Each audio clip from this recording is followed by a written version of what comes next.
আমি একজন প্রবাসী, তাই আমি সর্বদা যারা প্রবাসে আসতে চাচ্ছেন, নতুন বা পুরান আছেন, তাদের জন্যই ভালোবাসা সবসময় আমার থাকবে।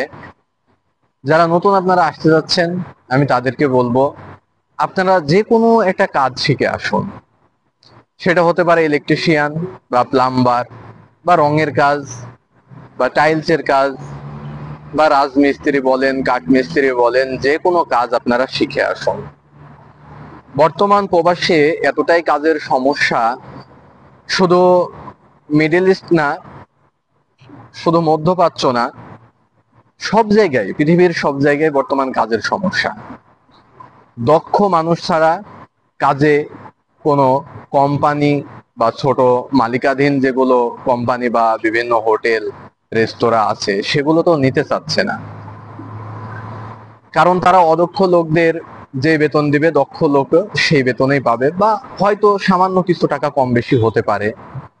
এজন্য আপনাদের প্রতি আমার মেসেজ থাকবে, আপনারা যে কোনো একটা কাজ শিখে আসুন, আপনারা কাজ পাবেন।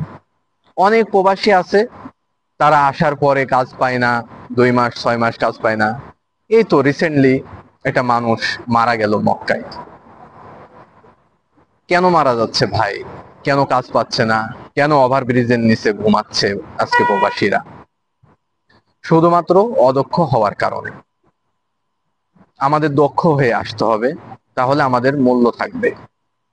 এখানে আজকে বিভিন্ন দেশে আমরা যারা প্রবাসী আছি, বিশেষ করে আমরা যারা বাংলাদেশি, এদেরকে কেউ মূল্য দিতে চায় না। তার প্রধান কারণ হলো আমরা অদক্ষ, আমরা দক্ষ না। যদি আমরা দক্ষ হতাম, তাহলে আমাদের মূল্য দিত। আর এখানে সবচেয়ে ক্ষতির মুখে আমরা পড়ি, তার কারণ হলো আমাদের দেশের এম্বাসি।